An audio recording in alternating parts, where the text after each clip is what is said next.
기도하겠습니다. 하나님 아버지, 은혜를 감사드립니다. 참 너무 좋은 계절입니다. 이렇게 무더위 속에서 또 꽃도 지고 열매들이 맺히는 것들을 봅니다. 주님, 우리 인생에도 주님의 계절을 따라 예수 그리스도의 열매를 맺는 저희들의 삶이 되기를 소망해 봅니다.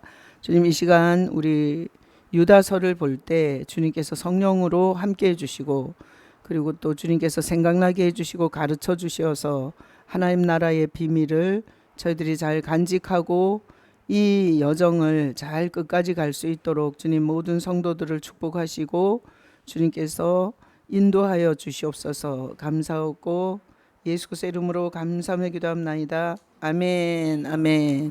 장로님 잘 들리세요? 예, 잘 들려요. 예, 그렇구나. 장로님 소리는 엄청 잘 들려요.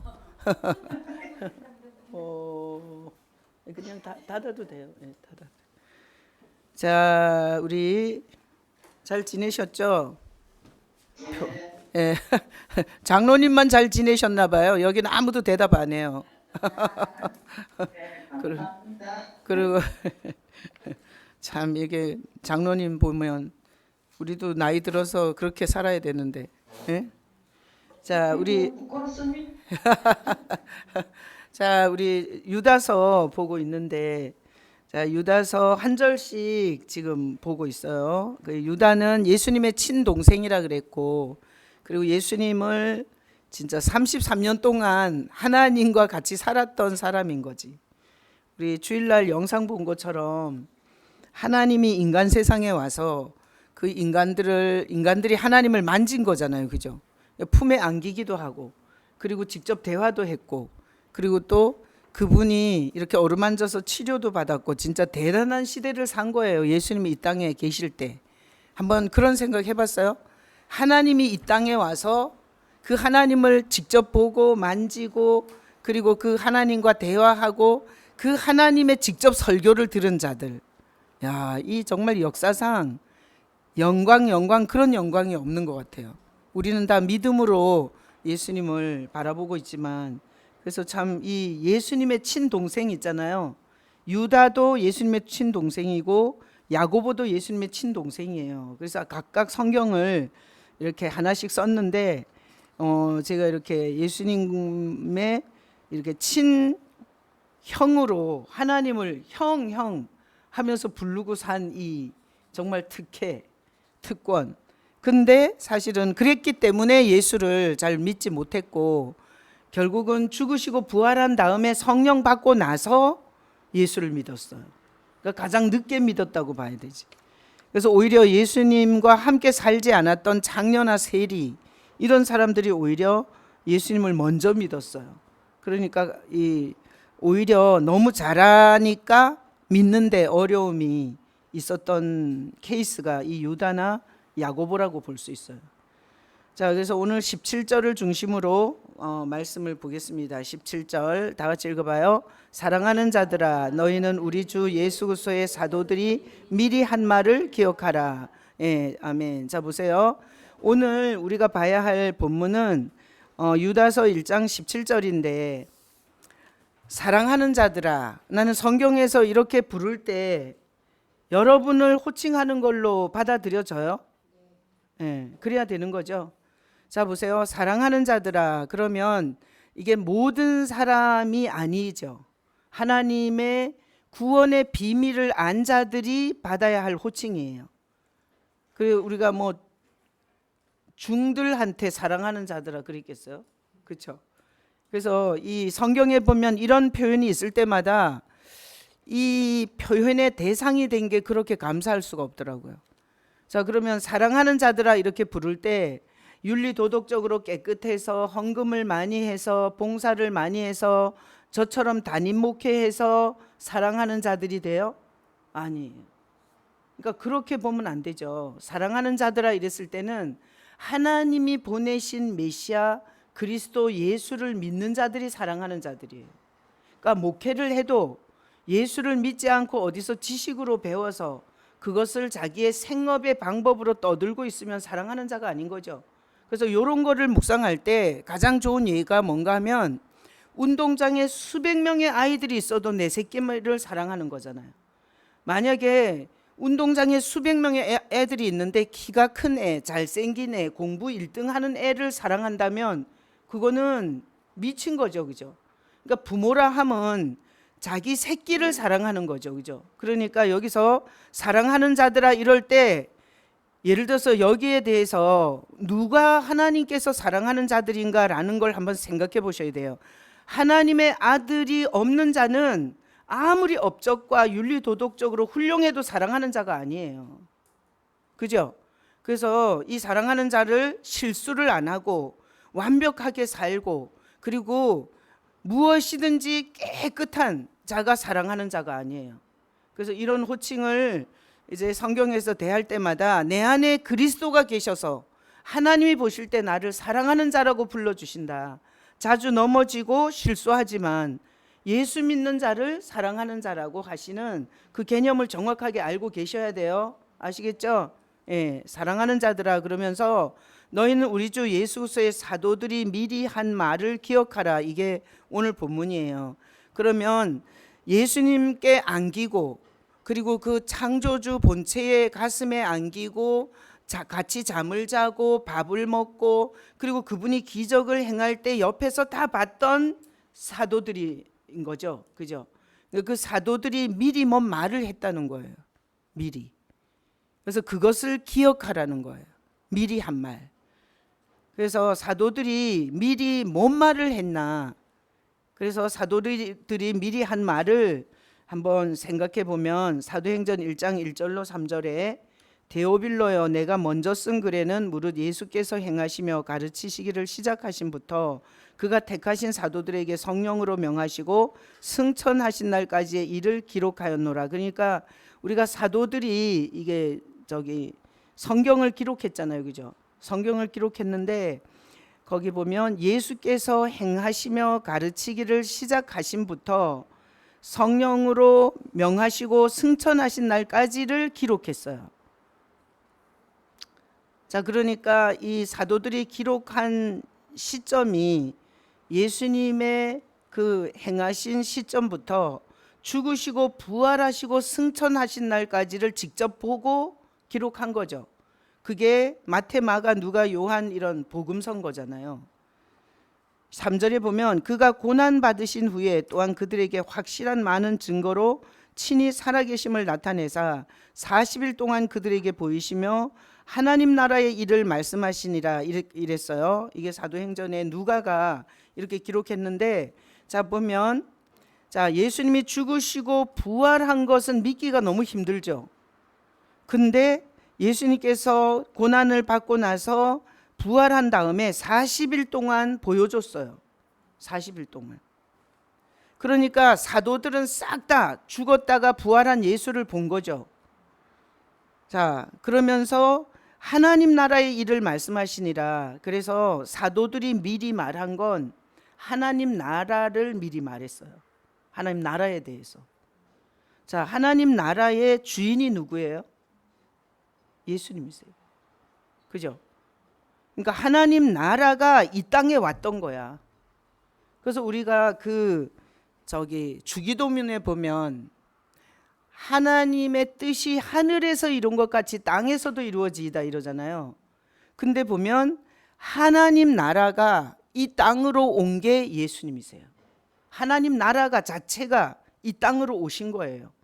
그래서 하나님 자체가 이 땅에 오신 거잖아요. 자, 그래서 하나님의 뜻은 뭔가 하면 그 예수를 믿고 구원받는 게 하나님 뜻이에요. 요한복음에 정확하게 나와 있잖아요. 그래서 오늘 유다가 말한 사도들이 미리 한 말은 하나님 나라에 대한 거예요. 하나님 나라에 대한 거. 그래서 이제 하나님이 교회가 사역을 할 때 가장 교회를 진노하는 교회가 뭔가 하면 이 땅에서 잘 먹고 잘 살고 하나님 나라에 대해서 가르쳐 주지 않고 하나님 나라의 주인이 누군지를 말하지 않고 그리고 이 땅에서 완전히 무슨 성공과 명예를 쇼부하고 죽는 것이 성공인 것처럼 설교하는 교회, 목회자 가장 싫어하는 거예요. 아주 진노를 받아요.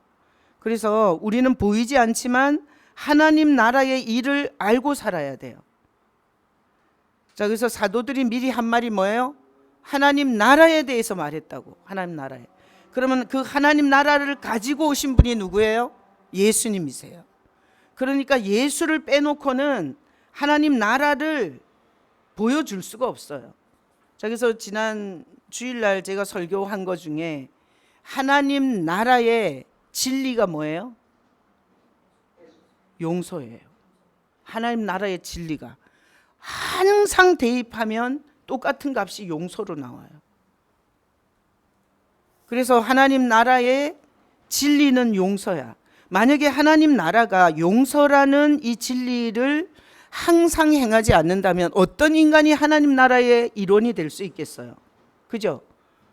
우리 생육법으로 태어난 인간 중에는 이게 원죄가 계속해서 대물림이 되잖아요. 그죠? 죄라는 게 자기가 지어서만 죄가 있는 게 아니라 이미 태어나서부터 죄를 갖고 태어나잖아요. 그렇다면 하나님 나라의 진리가 용서가 아니면 어떤 인간도 하나님 나라의 멤버가 될 수가 없어요. 그 밀양이라는 영화를 한번 기회가 되면 한번 보세요. 그러면 이제 여러 가지 그 믿는 자의 심리가 잘 보여. 근데 거기 보면 전도연이가 자기 아들인지 딸인지 그죠?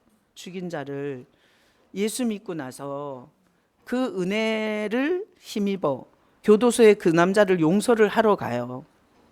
근데 그 남자는 이미 용서받았다는 거야.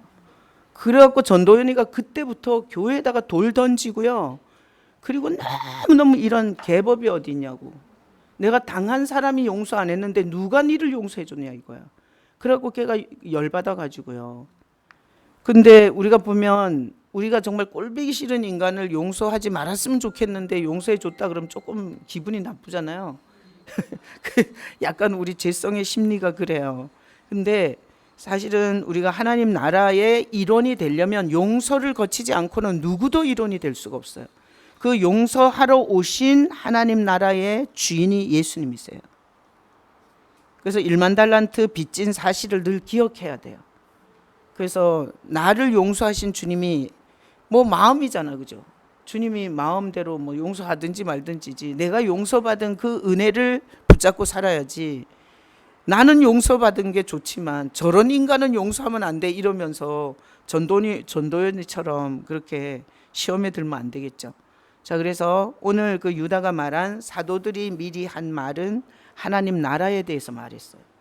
그러니까 우리가 이 땅을 살아가면서 어떻게 하면 돈을 많이 벌까? 어떻게 하면 큰 교회를 할까? 어떻게 하면 내가 명예와 성공을 얻을까라는 고민보다 하나님 나라에 대한 묵상을 좀 하셔야 돼요.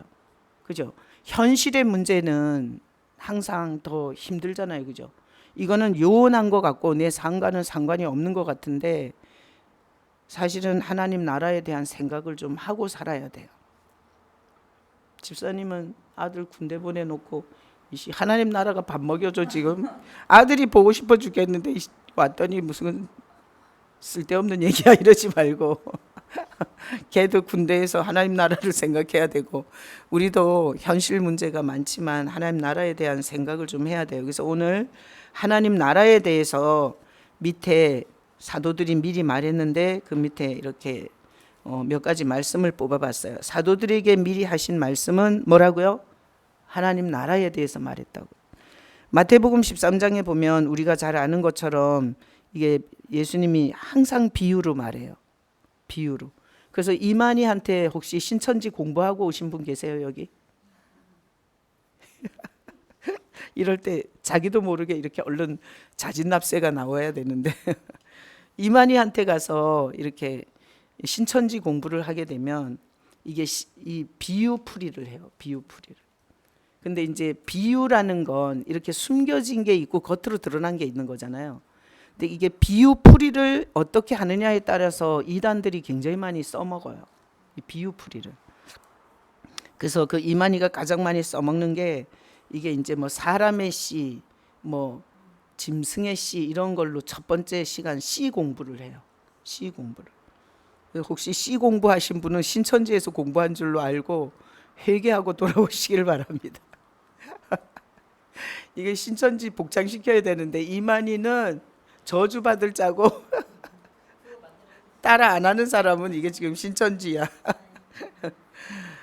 지난번에 안 따라한 사람이 하일 사모라고 집사님이 정확하게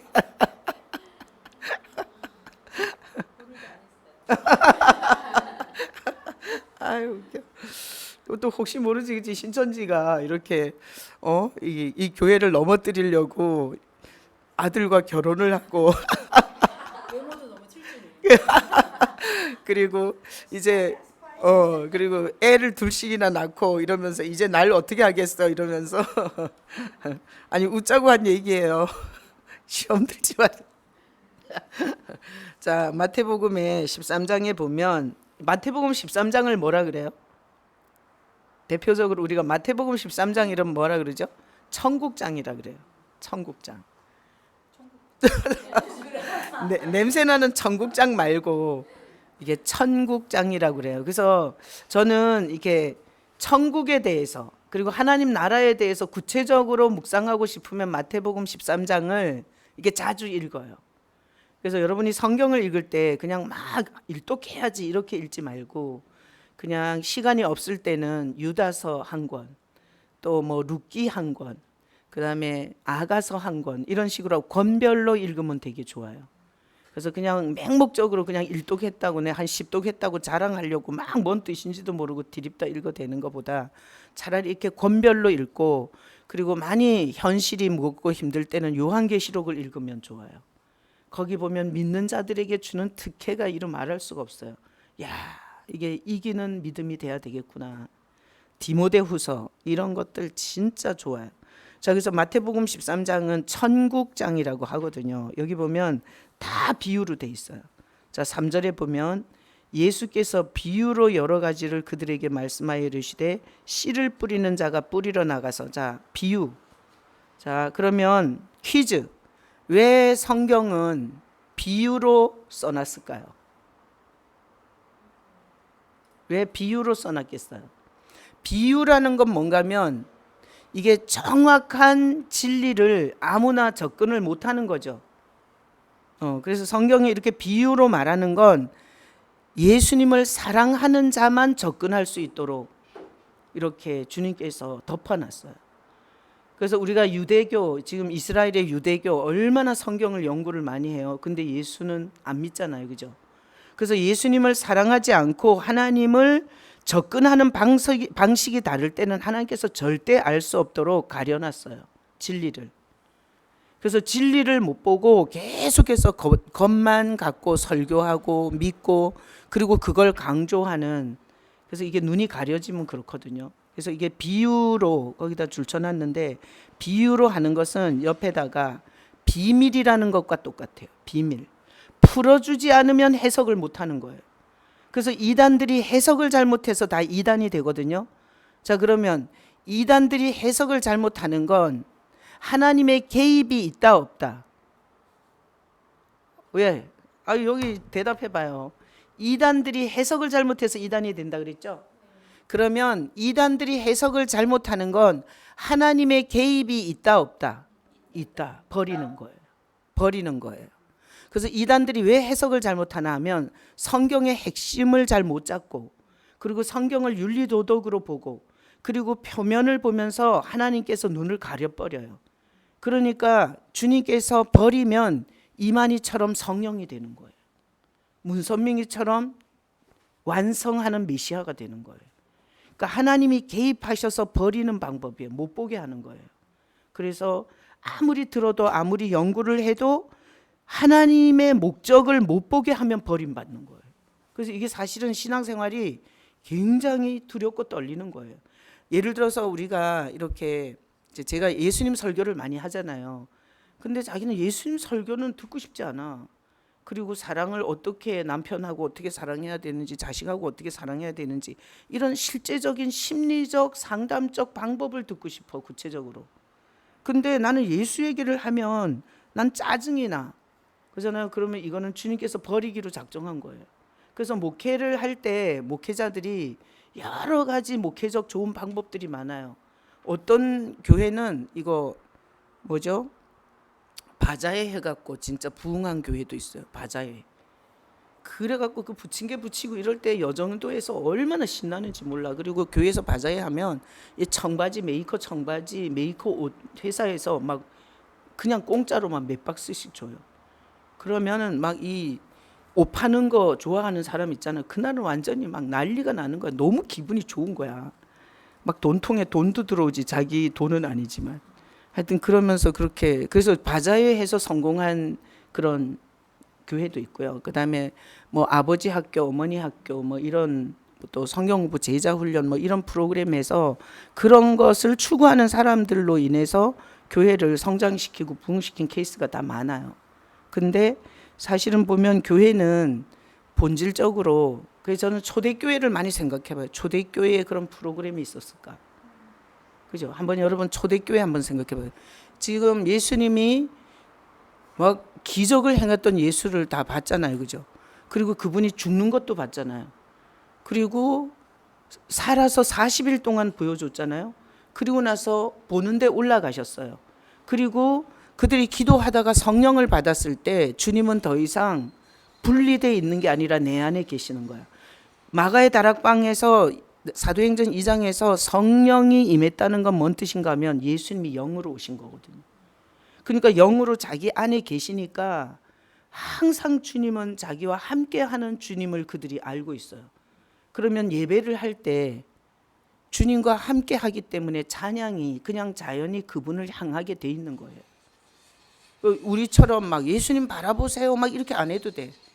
그냥 각 사람이 다 자기를 찾아오신 주님을 알고 있었기 때문에 멘트를 주님을 바라보라고 할 필요도 없었어. 그때 당시에 이거 예수 믿으면 죽였잖아요. 그죠? 그리고 이단으로 정죄가 됐기 때문에 가짜들은 하나도 없었어요. 정말 예수를 경험하고 그분이 메시아다라는 신앙 고백이 있는 사람의 모임이었어요. 그러니까 예배를 하면 그냥 다 주님을 바라봤지. 그러면 주님께서 그 한 사람 한 사람에게 이 정말 매일매일 죽음과 맞닥뜨리는 삶이지만 결코 주님을 포기하고 싶지 않은 믿음을 부어준 거예요. 그러니까 그날 그렇게 주님께서 터치하시고 그리고 주님과의 교제가 있는 예배를 드리고 나면 그냥 그 자기를 잡으러 돌아다니는 그 로마의 군사들 속에서도 기뻐서 살았던 거예요. 그게 프로그램이나 성경 공부를 그렇게 할 수가 없어요. 그러니까 제가 지난번에 이제 용서, 진리는 용서다. 모든 사실과 현상에서 대입하면 결국 나 용서했지. 그리고 그렇잖아. 우리 교회에서 모인 성도들을 주님이 용서했지.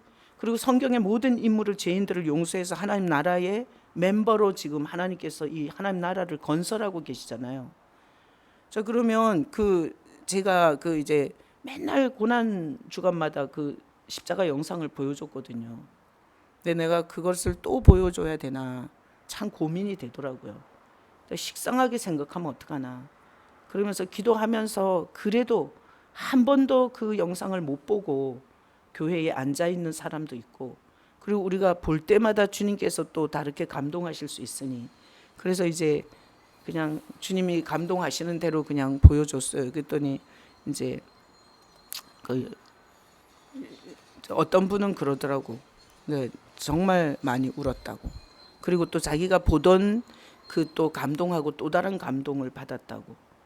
그리고 거기 보면 제가 교회를 그냥 다니면서 예수님이 뭘 했는지 모르고 그냥 앉아 있는 사람들한테는 굉장히 충격적인 시간이 됐을 것 같고 그래서 그 시간에 주님께서 다양하게 역사를 하신 것에 대한 이런 피드백을 되게 많이 듣게 하시더라고요. 자, 그래서 이런 거예요. 예배를 주님을 향해서 하지 않잖아요. 그러면 주님으로부터 어떤 메시지도 터치도 못 받아요. 그러니까 이게 지금 오늘날 교회가 이렇게 망한 건 주님을 예배하는 예배가 아니라 그냥 예배를 행사식으로 그리고 어떤 종교적 습관식으로 해치웠던 거예요. 그러니까 지금 우리는 만약에 교회의 회복과 가정의 회복과 정말 신앙의 회복을 원한다면 믿음으로 주님을 바라보셔야 돼요. 그리고 주님께 위로를 받든지 회개를 하든지 아니면 모르던 걸 깨닫든지 그 시간이 주님과의 터치하는 시간이 돼야 그게 진정한 교회예요. 자, 그래서 비유로 이렇게 덮어놨기 때문에 만약에 이 비유를 깨달을 수 있다면 주님께서 구원을 허락했다고 봐야 돼요. 왜 이만희한테 30만이 갔겠어요? 지금 이 비유를 싹 다 잘못 덮어놓은 거죠. 그러면 이만희한테 간 사람은 진리 되신 예수 자체에 대해서 정확하게 아는 자는 거기 갈 수가 없어요. 그러니까 지식을 좋아서 성경, 유명한 성경 공부를 쫓아다니다가 하나님께서 눈을 가려서 거기 가게 그냥 버려뒀다고 볼 수 있어요. 그러니까 회개해야 돼, 회개. 혹시 주변에 신천지 가족이 있거든, 정말 그 영혼이 회개하고 돌아올 수 있도록 이렇게 기도를 해야지, 하나님이 나쁘다 이렇게 하면 안 돼. 자, 그래서 씨 뿌리는 자가 비유죠. 자, 그래서 4절에 씨를 뿌리죠. 자, 씨를 뿌려요. 자, 어디다 뿌렸어요? 길가에 뿌렸어요. 길가에 떨어졌어요. 어떻게 했어요? 새들이 와서 먹었죠. 그 다음에 5절에 어디 뿌렸어요? 돌밭에, 흙이 얇은 돌밭. 자, 거기다 씨가 떨어졌죠. 그랬더니 6절에 보면 해가 돋은 후에 타서 뿌리가 없으므로 말랐고, 자, 그러니까 흙이 얇은 돌밭이죠. 그러니까 해가 뜨거우니까 뿌리가 마르는 거예요. 그 다음에 7절에 보면 가시떨기에 떨어졌죠. 가시가 먼저 자라요. 이 씨가 싹이 나고 잎이 펴서 자라는 게 아니라 가시가 먼저 자라. 그래서 이 씨가 싹이 나고 잎이 피기 전에 가시가 먼저 자라서 싹 다 기운을, 우리 이게 싱갈호수를 걷다가 이 산을 걷다 보면 소나무와 이렇게 큰 나무들이 있는 밑에는 잡목이 못 자라요. 햇빛을 가보세요, 한번 등산하면서. 그러니까 가시가 더 크게 자라 있으니까 이 씨가 잎이 피고 꽃이 필 수가 없는 거예요. 8절에 좋은 땅에 떨어지죠. 100배, 60배, 30배의 결실을 했죠. 그리고 9절에 보면 귀 있는 자는 들으라 그랬죠. 여러분, 이 귀 없는 사람 있어요? 하라야, 귀 있는 자는 들으라 그랬잖아. 아니, 너가 멍 때리고 있는 것 같아가지고. 멍 때리지 마. 정면에 앉아가지고. 자, 봐봐. 귀 있는 자는 들으라, 이 말이 여러 번 나와요? 가끔 나와요? 이거 굉장히 여러 번 나와요. 그러면 이 귀가 없는 사람이 있다는 거예요? 아니면 들어도 못 깨닫는다는 거예요? 예, 아무리 같은 자리에 있어도 못 깨닫는 사람은 못 깨닫아요. 벼락을 쳐도 못 깨달아요. 뭐 그런 말을 했어? 그런, 이게 가족 나눔이 중요한 게, 그런 걸 거기서 깨달았어? 오늘 예배 뭐 아무 감각도 없었는데 저 사람 저런 걸 또 깨달았네? 이러면서 듣는 귀가 발달이 돼요. 나는 처음 예수님을 만나고 그리고 나서 이게 제가 우울증에 걸린 주일학교 때 새벽 예배를 다녔던 나보다 훨씬 신앙생활을 먼저 한 사람을 제가 전도를 했어요. 그래서 교회를 같이 다니면서 둘이서 이제 가족이 된 거야. 그래서 둘이서 나누는데 나는 그냥 설교는 설교로 들었어요. 그냥 목사님이 하는 얘기로. 근데 이 사람은 다 적용으로 듣는 거야. 그래서 내가 전도했는데 이 사람이 예를 들어서 오늘 설교를 들었는데 시아버지가 뭐 이렇게 강화도에 쓰러졌는데, 뇌경색으로 쓰러졌는데 아들이 넷인데 다 모신다고 한대. 근데 오늘 설교를 듣는데 그 시아버지를 자기가 데리고 와서 이렇게 섬기면 주님께서 뭔가 일을 하실 것 같다는 마음으로 들었더라고. 그래서 내가 그때 와, 말씀을 저렇게 듣는 건가? 근데 그 사람하고 얘기를 하면서 내가 이 듣는 귀가, 그러니까 설교하고 현실적 메시지하고 연결하는 걸 그 사람을 통해서 배웠어요.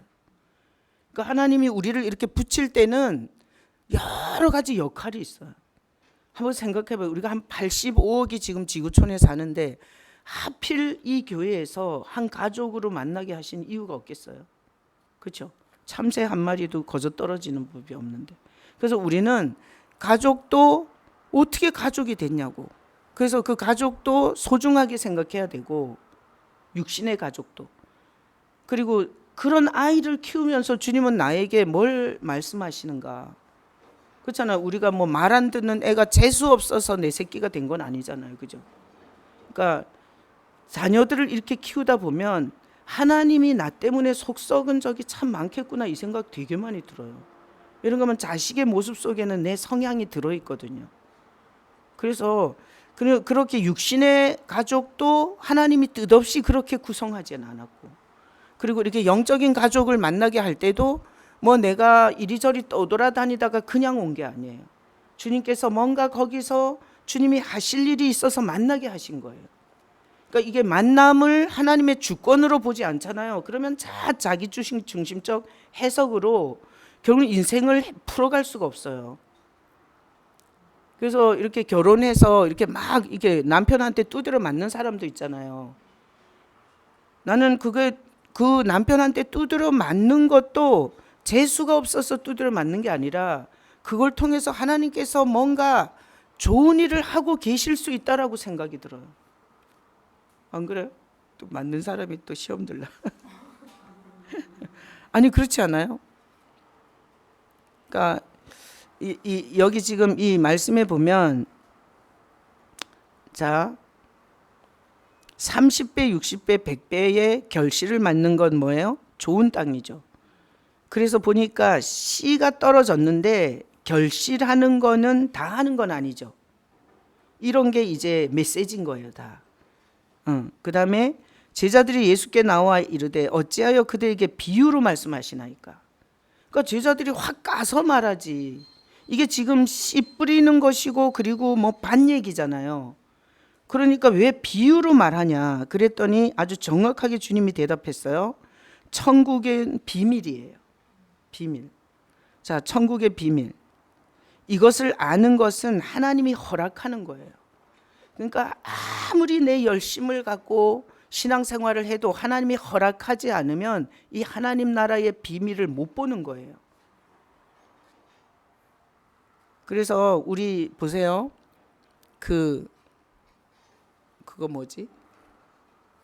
그 까만 양복 입고 그 전도하러 다니는 몰몬교. 여러분 그 몰몬교의 그 경건은 이루 말할 수가 없어요. 그렇죠? 그래서 미국에서 저기 발생한 이단이잖아요. 몰몬 교도는 우리 같은 건 정말 거지 같은 것들이야. 경건하지도 않고 영성도 없고 세상과 그렇게 철저하게 분리도 안 돼 있고 우리를 볼 때 정말 거지로 보여요. 근데 그 몰몬교 자체도 이게 복음에서 이탈한 이게 이단이거든요. 경건이 이루 말할 수가 없어요. 그래서 보면 우리가 착각하는 게 뭔가 하면 이게 하나님 나라를 미리 말했다 그랬죠 아까. 하나님 나라가 천국이죠. 근데 이 천국은 뭐예요? 비밀이라고, 비밀. 그리고 내가 성경 공부를 열심히 한다고 알 수 있는 게 아니에요. 주님을 향해 있지 않으면 허락을 안 해요. 성경 공부 열심히 해서 망한 사람이 많아요. 이만희가 CD를 모든 목회자들한테 보냈어요.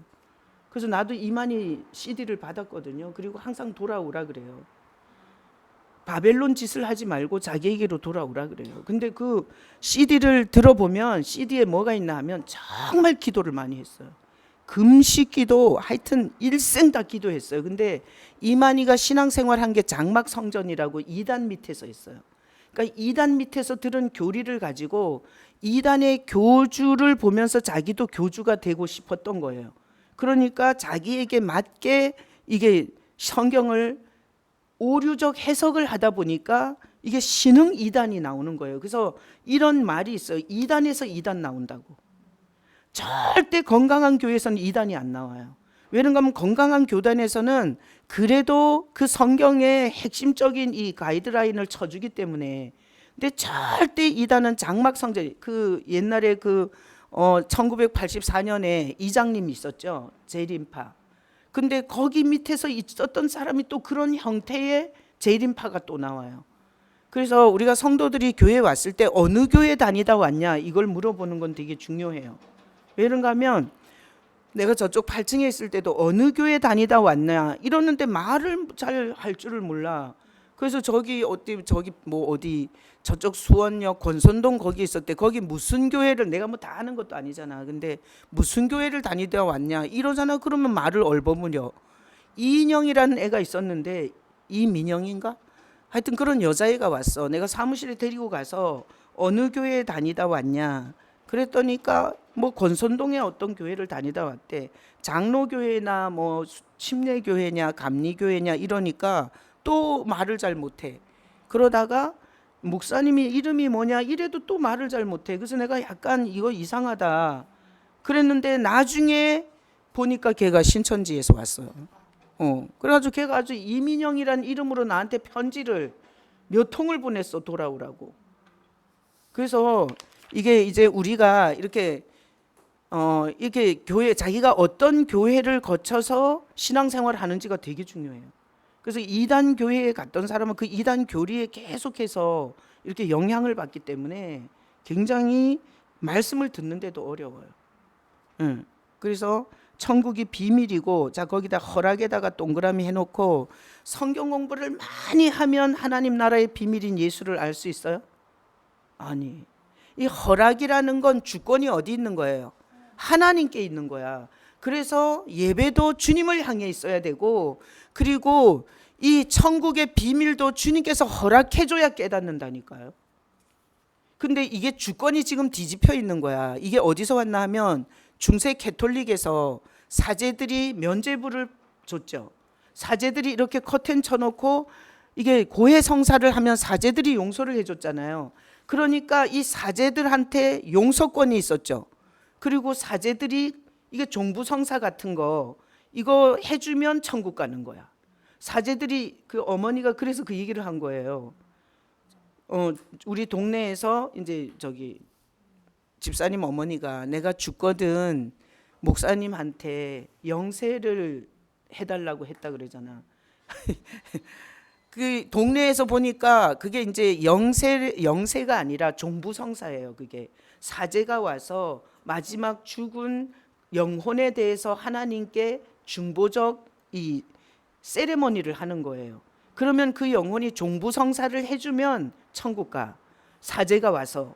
그리고 사제가 그 종부성사를 안 해주면 천국을 못 가요. 이게 중세 캐톨릭의 교리예요. 그러다 보니까 루터나 칼빈이 봤을 때 사제들이 썩었잖아. 돈을 많이 주면 와서 종부성사를 해주는 거야.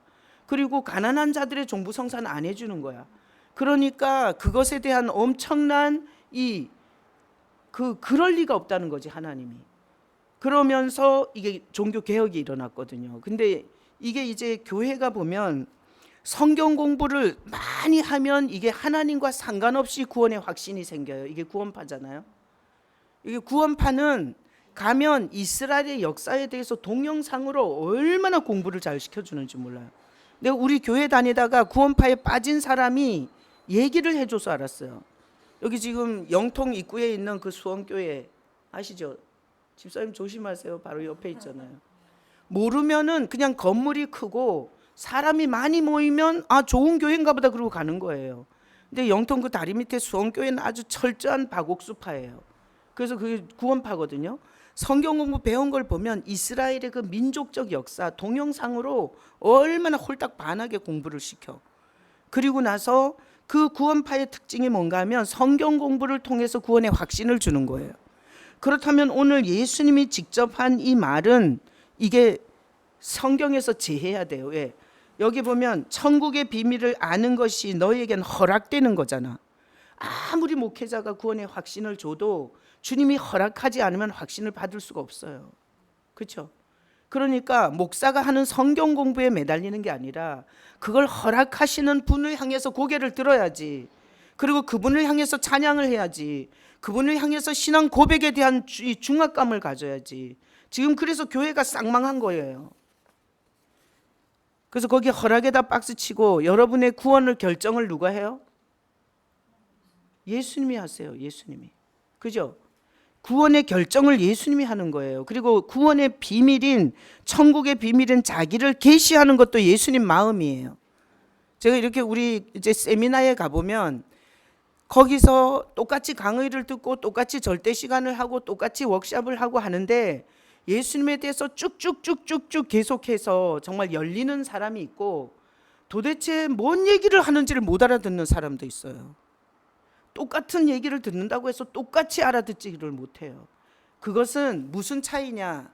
주님께서 사람을 차별하는 게 아니라 주님께 집중하지 않고 주님을 쳐다보지 않는 영혼은 막 방언으로 고래고래 소리 지르고 손 들고 난리를 치지만 주님과의 관계가 깊어지질 않는 거예요. 여러분, 종교가 얼마나 무서운 줄 알아요? 그냥 사람이 보이기에 멋있게, 그리고 열심 있게, 그리고 막 기도를 거창하게 하는 것 같은 짓을 할 수 있어요. 얼마든지. 주님을 향하지 않으면서. 안 그래요? 그래서 허락이라는 단어를 잘 생각하셔야 돼요. 저는 담임 목회자잖아요. 주님께서 나한테 허락하지 않으면 저는 성도들하고 같이 예배하면서 가장 예수님과 먼 자가 될 수 있어요. 직분하고 관계없어요. 연륜하고도 관계없고, 그리고 뭐 포지션, 중요한 포지션에 있다고 주님께서 허락하는 게 아니에요. 그래서 성경은 딱 공식을 가르쳐줘요. 나를 사랑하는 자들이 나의 사랑을 입으며 나를 간절히 찾는 자가 나를 만날 것이니라. 그러니까 주님께 포커스를 맞추지 않은 종교성으로 접근하는 자, 이게 허락이 안 돼요. 허락이. 자, 보세요. 제가 만약에 이 허락이라는 단어가 이런 거예요. 내가 여러분에게 지금 이렇게 갈증 나고 이럴 때 제가 시원한 사과를 하나씩 준다 그래봐. 그러면 내가 이렇게 하나씩 줄 수 있고, 그리고 꼴배기 싫은 사람은 안 줄 수도 있잖아요. 내 맘이잖아. 그런 것처럼 예수님을 알게 하는 건 주님의 주권이에요. 그래서 공부하고 프로그램하고 교회 사이즈하고 그런 교회에 있다고 해서 저절로 알아지는 건 아니에요. 그래서 여러분이 개인적으로 오늘 이 하나님 나라가 비밀이라는 것과, 그리고 예수님께서 허락하지 않으면 아무리 예수 설교를 들어도 못 알아들어요. 결국은 못 알아들으니까 그 설교나 이 설교나 똑같다고 생각하고 가치를 모르는 거예요. 그래서 여기에 대해서 주님께서 그건 주님의 주권이니까 나보고 속상해하지 말라 그러더라고요. 속상해하지 말라고. 그거는 네 영역이 아니라고.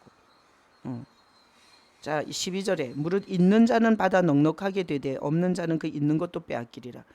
자, 있는 자를 넉넉하게 하시는 분이 누구예요? 예수님이세요. 예수님을 아는데 더 깊이 알아가는 거야. 그리고 더 사랑하게 되는 거야. 그분의 힘으로 더 삶을 지탱할 수 있는 거야. 이거 주님의 영역이죠.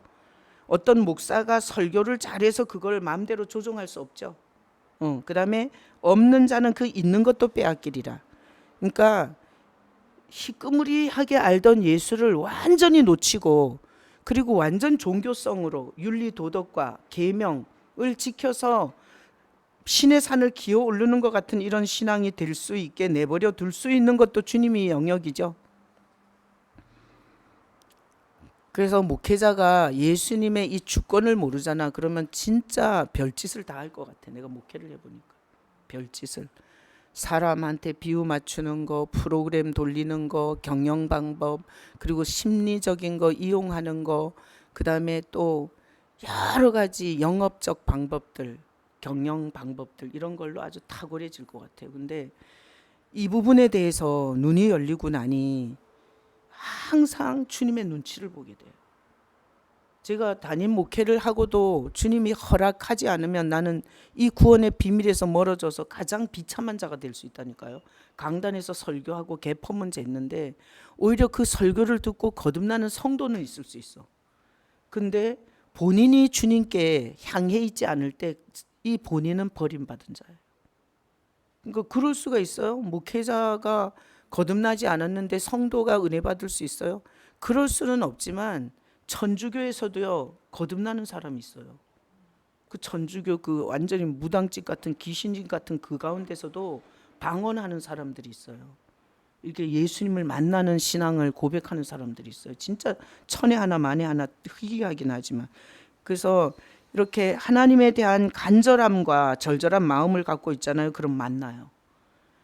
그러니까 오늘 예수님께 주권이 있는 걸 아시고 여러분의 신앙생활을 주님께 주권을 두고 하셔야 돼요. 이게 자 보세요. 있는 자는 받아 넉넉하게 되되 없는 자는 있는 것도 빼앗기리라. 결국은 이방인들이 예수님을 받아들였잖아요.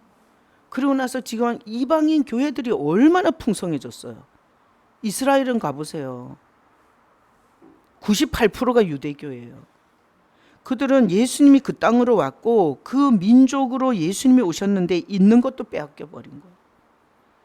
이게 하나님의 구속사에 어떤 계획이 있어 그렇지만 이거 아주 끔찍한 일이에요. 그러니까 모태신앙이라고 예수님의 주권을 바라보지 않았을 때는 모태신앙이 교회를 벗어나서 결국은 세상 사람이 되는 거예요. 그러니까 있는 것도 빼앗긴 거야. 엄마 아버지가 잔소리 해갖고 주일날이면 뭐 용돈 얼마 줄게 이렇게 꼬셔가지고 그냥 신앙생활 하던 것도 결국 때려쳐버리는 거예요. 그죠? 그 참 이게 신앙생활이 이게 주님의 주권을 무시하게 되면, 그래서 내가 주일날 그 너무 멀리 왔나요 찬양 부르잖아요. 그 찬양 부르면 진짜 눈물 날 때가 있어요. 아세요? 어떤가 하면 여전히 설교하고 있고, 그리고 여전히 목회하고 있고, 여전히 모든 예배를 드리고 있어. 근데 어느 날 내가 이렇게 찬양을 하는데 그 찬양을 이렇게 했어요. 네, 너무 멀리 왔나요 주님께 돌아가기엔. 근데 눈물이 막 나는 거야. 보니까 목회가 무겁고, 그리고 사람들이 너무 힘들고, 결국은 멀어진 거더라고. 그 찬양 부르면서 진짜 많이 울었었어요. 그러니까 목사라고 가까운 게 아니야. 그리고 늘 설교하고 있다고 주님과 가까운 게 아니야. 자기도 모르게 떠내려가서 정말 주님께 돌아가기에, 정말 내가 돌아갈 수 있나? 어디서부터 어떻게 멀어졌는지 여기서 한번 물어봐야지. 지혜 권사님은 반주할 거 다 하고 성가대 지휘할 거 다 하고, 그리고 주님 앞에 온갖 충성 다 하는데 뭔가 주님과 멀어진 것 같은 거 느낀 적 있어요 없어요? 많죠. 하율 사모님 사모라는 자리에서, 그죠? 사모고, 여전히 사모고, 반주도 하고 성도들한테 웃으면서 인사도 하고, 근데 주님으로부터 마음이 멀어진 자신을 보면서 눈물 난 적 있어요?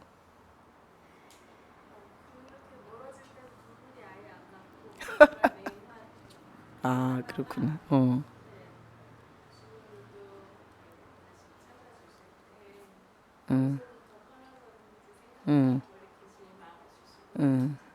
야, 정확한 말이다, 그죠? 멀어졌을 때는 진짜 맹한 상태라 눈물도 안 나는구나. 지금 그렇게 얘기했어요. 진짜 멀어졌을 때는 맹해서 눈물도 안 난다고. 그러니까 눈물이 날 정도면 아주 멀어진 건 아니네, 그지? 야, 예? 돌이 켰다는 거구나. 야, 참 또 나누다 보니 은혜되네. 자, 그래서 마태복음 13장 18절로 23절에 이것이 씨 뿌리는 게 비유잖아요, 그죠? 자, 그래서 거기 보면 해석을 해놨어요. 아무나 천국 말씀을 듣고 깨닫지 못한다는 거죠. 그래서 길가밭은, 자, 씨가 이렇게 떨어졌는데 악한 자가 와서 그 마음에 뿌려진 것을 빼앗아 가는 게 길가밭이잖아요. 그러면 씨는 뭐겠어요? 씨는 예수님이세요. 씨는 예수님이세요. 그리고 밭은 뭐예요? 마음이에요. 거기 해석을 다 해놨잖아요, 그죠? 밭은 마음이에요. 근데 이 길가밭이라는 것은 그 길가 같은 마음에 예수가 떨어져도 이게 악한 자가 와서 그 예수를 완전히 그 마음에서 뺏어 버린다는 거예요. 그 다음에 돌밭은 예수님이 이렇게 말씀으로 예수님이 그 마음에 뿌려지면 즉시는 기뻐한다는 거야. 즉시는 와, 예수 믿으면 좋겠구나. 와, 용서가 진리였구나. 막 이러는데 21절에 보면 그 속에 뿌리가 없어. 이게 돌밭은 흙이 얇죠. 흙이 얇으니까 이게 뿌리가 깊이 내릴 수가 없는 거예요. 그러니까 언제 쓰러지나 하면 환난이나 박해가, 어려움이 오면, 뭐 애가 학교에 떨어졌다든지 내가 암에 걸렸다든지 집안이 뭐 돈이 갑자기 어려워졌다든지 이러면 기운이 하나도 없이 절인 배추처럼 확 쓰러지는 거예요. 이게 이제 돌밭인데, 이게 이제 돌이 보면 마음에 이런 상처나, 그리고 어떤 이런 왜 그 어떤 사람은 자꾸 그 얘기를 하던데 그 부모에 대한 거역의 상처가 있다, 버림의 상처가 있다 이런 얘기를 많이 하더라고요. 근데 이런 상처들이 돌 같아요. 그래서 이런 흙의 이 층을 이루지를 못해 잘. 그러면 이 흙을 깊은 층을 만들려면 말씀 속에서 하나님이 우리 인간을 얼마나 사랑했고 그리고 어떻게 사랑했고 그리고 어떻게 인도하고 계시는지가 흙의 층이 돼요. 근데 이게 말씀에 대한 창세기부터 계시록의 그 말씀의 깊이와 그리고 예수 그리스도의 그 주권이 어마어마하거든요. 저주, 형벌, 심판을 싹 다 밀어내요. 예수가. 그래서 지난주 설교에서 그랬죠. 죄 아래에 있으면 저주가 있고 그리고 계속해서 가시와 엉겅퀴를 거둔다고. 근데 그 예수님이 십자가에서 그 죄를 처리했기 때문에 우리는 이렇게 예수 아래 있잖아. 예수 아래는 다 복이 돼. 암이 걸려도 복이 되고 자식이 시험에 떨어졌는데 복이 되고 그리고 재산이 없어졌는데 그게 복이 돼요. 싹 다 복이 돼요. 예수 아래서는. 엄청난 거예요. 그런 층이 깊잖아요. 그러면 이게 흙이 깊은 거야. 근데 이제 신앙생활을 그냥 왔다 갔다 하면서 나중심에 어떤 기도 응답이 되나 안 되나, 내가 원하는 걸 빨리빨리 주나 안 주나, 이런 식은 굉장히 돌밭이, 흙이 얇은 돌밭이 돼요. 자, 22절에 가시떨기에 씨가 뿌려졌죠. 이 가시떨기는 이게 씨에서 싹이 나고 잎이 필 때보다 더 먼저 자란다 그랬잖아요. 세상의 염려, 재물의 유혹, 이런 것들이 훨씬 더 큰 거야. 그러니까 이게 예수님의 씨앗이 떨어져서 나기도 전에 그 기운에 완전히 잡아먹혀 버리는 거예요. 세상 염려, 재물의 유혹에 잡아먹혀 버려서. 그래서 결실이 안 돼요. 그래서 보면 예수라는 씨가 마음에 뿌려지는 거죠. 근데 그 마음의 바탕에 따라서 결실을 1, 2, 3 다 못해요. 그렇죠? 길가밭 못하죠. 마귀가 와서 먹어버렸으니까. 돌밭, 결국은 얇아서 환란이나 박해가 왔을 때 결국은 다 죽어버리죠. 그 다음에 가시떨기, 결국은 염려, 세상 염려와 재물 때문에 결국은 결실이 안 되죠. 그리고 나서 23절에 보면 좋은 땅에 뿌려졌다는 것은 말씀을 듣고 깨닫는 자니 결실하여 어떤 것은 100배, 어떤 것은 60배, 어떤 것은 30배가 되느니라. 자, 좋은 땅만 결실하죠. 자, 그러면 퀴즈. 좋은 땅이 뭘까요? 마음이 착하고 말씀을 순하게 받고 그리고 말씀에 대해서 순종적이고 그리고 부드럽고 이런 게 좋은 땅이에요. 좋은 땅이 뭐예요? 예. 예수님을 모신 마음은 좋은 땅이에요. 악한 자가 못 뺏어가요. 그래서 여기 보면 이게 인간의 마음의 어떤 부분으로 네 가지를 얘기했지만 이게 비밀이라 그랬잖아. 그러니까 사람들이 이렇게 얘기하는 거야. 예를 들어서 너무 돈독이 오른 사람은 세 번째라고 생각하는 거죠. 가시떨기. 돈 좋아하는 사람은. 왜 그런가 하면 세상의 염려와 재물의 유혹이 있다 그랬으니까. 그 다음에 상처가 많은 사람, 아버지 엄마한테 버림받고 세상에서 치이고 이리저리 짓밟힌 사람, 이런 사람은 또 돌밭이라고 생각하잖아요. 근데 성경이 비밀이라 그랬잖아. 그러니까 예수님을 영접하고 그 주님을 붙잡고 사는 사람이 좋은 땅이에요. 부모의 상처가 있어도 괜찮아. 다 이겨. 그리고 이렇게 악한 자가 뺏어가잖아요. 예수님을 영접하고 그분을 중심으로 있는 마음은 악한 자가 머리털럭 하나도 못 건드려요. 그래서 예수님을 영접, 이게 굉장히 중요한 거예요. 그러니까 뭐 상처가 많든 장녀든 뭐 도둑놈이든 살인범이든 예수님을 영접하면 좋은 땅이 돼요. 이 좋은 땅이라는 게 좋은 분이 계셔서 좋은 땅이야. 그래서 예수님이 계시잖아요. 그러면 계속 주님이 우리 안에서 깨닫게 해줘요. 그래서 예를 들어서 막 이제 인정받고 싶은 욕구가 나한테 굉장히 강하다. 이런 것도 사실 예수님이 가르쳐줘서 알아요. 주님이 없잖아요. 그 자체를 본인이 인지도 못해요. 내가 오늘 산을 걸으면서 선교사님한테 얘기했는데 우리 집은 이제 남존여비, 남자들을 굉장히 소중하게 생각했고 그리고 여자는 출가 애인 이런 게 우리 아버지의 그 가치관 속에 싹 박혀 있었는데 이제 내가 어쨌든 그 부모한테 인정받고 싶은 게 있잖아요. 그러면은 우리 장남이 이제 우리 아버지가 항상 우리 장남을 예수 믿는다고 막 되게 안 좋아하셨어요. 그러면 내가 그 장남이 할 역할을 내가 가서 하는 거야. 예를 들어서 맛있는 거 사드리고 그다음에 이제 가서 같이 여행도 해드리고 이랬어요. 그러다가 이제 장남이 나타나잖아. 그러면 우리 아버지랑 엄마랑 완전히 장남한테 몰빵이 되는 거야. 난 하루 종일 돈 썼는데, 난 하루 종일 데리고 다니고 내 시간을 투자했는데 우리 아버지는 장남이 나타나면 완전히 옆에 와 앉혀서 나는 저리 가야 저리 가 여기 와 앉으라고. 그리고 음식을 먹으면 꼭 걔를 부르라 그래. 그래가지고 옆에 앉히고 이렇게 막 그 사랑이 뚝뚝 떨어지는 눈으로 쳐다보는 그게 속일 수가 없잖아. 그러면 이제 속에서 막 화가 나는 거야. 내가 하루 종일 수고했는데 나한테. 근데 내가 몇 번 그런 걸 겪으면서 아, 내가 이게 정말 예수님의 사랑으로 한 게 아니라 인정받고 싶어서 했구나. 내 이 마음을 보면서 그걸 알게 하시더라고. 그러니까 자 여기 봐봐. 돌밭이지 그렇게 부모에 대한 남녀 차별로 편견으로 제가 돌밭이죠. 근데 예수님이 계시니까 그런 상황에서 동기가 잘못됐잖아. 그냥 부모니까 순수한 마음으로 했어야 되는데, 그러니까 인정받고 싶은 이 동기는 상처를 받아요. 그러니까 그거를 깨닫게 하니까 이제 그 부분에 대해서 자유하게 되고, 한 거는 그냥 주님의 그냥 사랑으로 했고, 그리고 뭐 부모가 돼갖고 뭐 장남에 대해서 뭐 그렇게 특별하게 생각할 수도 있는 거지 뭐 이러면서 그냥 그게 다 해석이 되고 그게 다 이렇게 풀어지니까 그걸로 인해 갖고 만약에 제가 예수님 없이 그렇게 해가지고 엄마 아버지가 마지막까지 이제 장남 남자들에게만 유산을 주고 그렇게 했다 그러면 지금 아마 이를 갈고 살았을 거예요.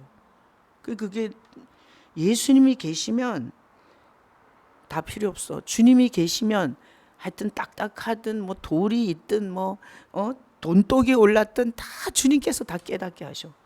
그래서 우리 중에 솔직히 돈 싫어하는 사람 어디 있어요? 쟤 돈 좋아 안 좋아? 너 안 좋다 그러면 절대 돈 안 주셔. 그러니까 우리 다 돈 좋아하잖아. 그러면 여기 세상의 염려와 재물의 유혹이 있는 거잖아. 그럼 우리는 결실을 하지 못하고 지옥 간다는 얘기잖아. 그러니까 이렇게 말씀을 풀 수 있는 건 이게 주님께서 좋은 땅에 대한 비밀을 가르쳐줘서 그런 거예요. 좋은 땅에 대한 비밀. 자, 좋은 땅은 예수님이 계시는 땅이 좋은 땅이에요. 응. 자, 그래서 예수님이 계시면 모든 상황 속에서 열매 맺어요. 그래서 병약한 몸으로도 열매 맺고 가난한 삶을 통해서도 열매 맺고 그리고 또 여러 가지 환경의 악조건 속에서도 그걸 다 뒤집고 열매 맺어요. 그래서 지금 혹시 가족들이 구원받지 못한 문제, 그다음에 또 육신이 연약한 문제, 뭐 자녀의 연약한 문제, 그걸 주님께서 어떻게 열매 맺을지 기대하고 사는 거예요, 사실은. 그래서 죽지 말고 끝까지 살아봐. 주님이 맺는 열매를 보는 그 설레임이 있어요. 그래서 오늘 정준 목사가 설교하면서 자기는 전문성이 없다. 많이 돌아다녔다. 컴퓨터 통계학을 하고 그리고 사회복지를 하고 그리고 나서 사회복지사로 일하다가 이렇게 하니 엄마 아버지가 얼마나 심란했겠냐. 그러면서 주님께서 해가시는 일들을 이렇게 얘기하잖아요. 그죠? 예수님이 있으면 다 열매 맺어요. 다 같이 복창해요. 예수님이 있으면 좋은 땅이다. 예, 좋은 땅이시죠? 예, 마태복음 13장 이게 마태복음 13장을 다 뽑은 거예요. 마태복음 13장은 천국장. 자, 13장 31절에 보면 다 이렇게 나와요. 이 천국은 비유로 말해요. 그게 개나 소나 다 이 비밀을 오픈하지 않는 거예요. 자, 비유를 들어서 또 말씀하시죠. 천국이죠. 뭐라 그랬어요? 겨자씨 하나를 갖다 그랬어요. 다 비유잖아. 자, 겨자씨는 작은 씨, 작은 씨. 근데 이 겨자씨가 어떻게 돼요? 자라요. 그래서 공중에 새들이 와서 그 가지에 깃들이죠. 자, 그래서 천국은 겨자씨 한 알 같은데 겨자씨 한 알이 뭐겠어요? 하여튼 뭐 물으면 다 예수님이라고 하면 돼. 우리 교회 성도들은 내가 뭘 묻든지 다 예수님이라고 해. 저번에 새벽에 설교하다가 내가 뭐라 그랬지? 그랬더니 임세훈 권사가 예수님이라고. 근데 정확하게 예수님 얘기였는데. 자, 겨자씨 한 알, 이게 천국의 씨는 예수님이세요. 그 씨가 심어져야 좋은 땅이 되는 거야. 그리고 그 씨는 아주 작게 이 땅에 와요. 목수의 아들이죠. 그리고 흠모할 것이 없죠. 아주 왜소한 모습으로, 그것도 가장 작은 나라 유대인의 그 혈통을 통해서 와요. 여러분, 좀 이렇게 크게 나오려면, 저런 영국은 해가 지지 않는 나라잖아요. 그죠? 온 세상 영국이 제국이었어요. 뭐 이런 좀 거대한 나라에서, 로마에서 막 이렇게 나와야 되지 않아요? 근데 이렇게 겨자씨, 이렇게 예수님이 아주 작은 아주 모습으로 이 땅에 와요. 근데 자라요. 그래서 초대교회 때 예수 믿는 건 다 장녀, 세리, 그다음에 문둥이, 귀신 들린 자, 뭐 제자들도 다 어부들이고 이랬잖아요. 근데 그들이 완전히 온 세상을 복음으로 덮었잖아요. 그래서 이 비밀인데, 아주 작은 예수님 한 분이 온 세상의 수많은 영혼들을 깃들일 수 있게 하는 비밀이에요. 그러니까 예수님으로 이걸 보지 않으면 이만희가 나오는 거야. 이만희가. 뭐 이야기하자는데. 자, 33절. 자, 또 비유죠. 이게 저기 마태복음 13장은 천국장으로 다 비유, 다 비유. 근데 다 메시지가 있죠. 자, 인간의 마음을 좋은 땅이 되게 하는 건 누구라고요? 예수님. 그 다음에 아주 작고 미미하게 이 땅에 와서 심어지신 분이 누구라고요? 예수님. 그 다음에 33절에 천국은 마치 여자가 가루 서말 속에 갖다 넣어 전부 부풀게 한 누룩. 누구겠어요? 이게 누룩이 죄를 상징할 때도 있지만, 여기서는 천국을 부풀리는 생명 예수님으로 이렇게. 그래서 예수께서 이 모든 것을 우리에게 비유로 말씀하세요. 그러니까 이게 지식을 좋아하고, 그리고 전통을 좋아하고, 그리고 이 구약 성경에서 예수가 없죠. 그러니까 십계명과 이런 하나님의 감추어진 계명에 이렇게 세뇌가 된 사람은 이게 뭘로 보이겠어요? 하나도 해석이 그렇게 안 되는 거야. 지금 우리가 한 해석처럼 이렇게 해석이 안 돼요. 자, 그래서 비유로 제자들에게 말씀하시죠. 그리고 34절에 비유가 아니면 아무것도 말씀 안 하죠. 그래서 우리는 천국이 다 개방되어 있는 게 아니에요. 천국은 허락된 자에게만 오는 거예요. 근데 우리가 그 예수님에 대해서 알아듣기 시작했잖아, 지금. 그렇다면 주님이 허락한 거잖아. 이것 때문에 눈물 나는 거예요. 아파트 평수가 늘려서 눈물 나는 건, 그건 기복신앙이고 번영신학이고, 반드시 돈 많이 벌면 안 나와요. 여기 어떤 집사님이 맨날 물어봐. 목사님 교회 성도가 몇 명이었었냐고. 나도 몰라. 근데 돈 벌어서 안 나오는 사람이 많아. 돈 벌어서 자식이 잘 돼서 이제 직장 생활 다 하고 이제는 예전같이 그렇게 주님 앞에 엎드려서 구할 일이 없어요. 이게 뭐야, 치료되지 않는 골치 아픈 병들을 갖고 있었는데 싹 다 해결을 해 주셨어요.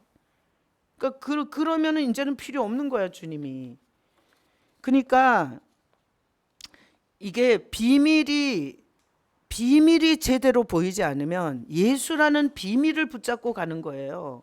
근데 이 비밀이 제대로 보이지 않으면 기복이 만족이 되고 번영이 만족이 되잖아요. 그러고 나면 다 떨어지게 돼 있어요.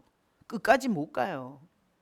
왜 초대교회 성도들은 그 짐승의 우리에 던져지면서, 그 배고픈 사자들에 던져지면서, 그리고 그 검투사의 칼에 죽어가면서, 그리고 이단이라는 취급을 받고 어디서 잡힐지 모르면서도 쫓겨다니면서도 예수를 부인하지 않았겠어요? 하나님 나라의 비밀이 예수 외로는 들어갈 수가 없다는 걸 알게 된 거예요. 그러니까 오늘날의 문제는 교회는 열심히 다니고 사람들은 많이 모여 있는데 이 비밀을 모르는 거예요. 지금 예수님이 얼마나 중요한 주제인지를 모르는 거예요. 그러니까 여기 비유가 아니면 아무것도 말씀하지 아니하셨으니, 이거는 하나님께서 자기를 향해서 접근하는 자들에게 허락을 하는 거예요. 그러니까 이만희가 저렇게 엄청난 교세를 갖고 있지만 주님이 허락하지 않으니까 저렇게 지금 90살이 넘었다며요. 지금 죽음을 앞두고 있는데 영혼들을 다 속인 거잖아요. 30만을 지금 영혼의 사기를 친 거잖아요. 양심의 가책이 돼요? 전혀 없어요. 그리고 죽음에 대한 공포도 없어요.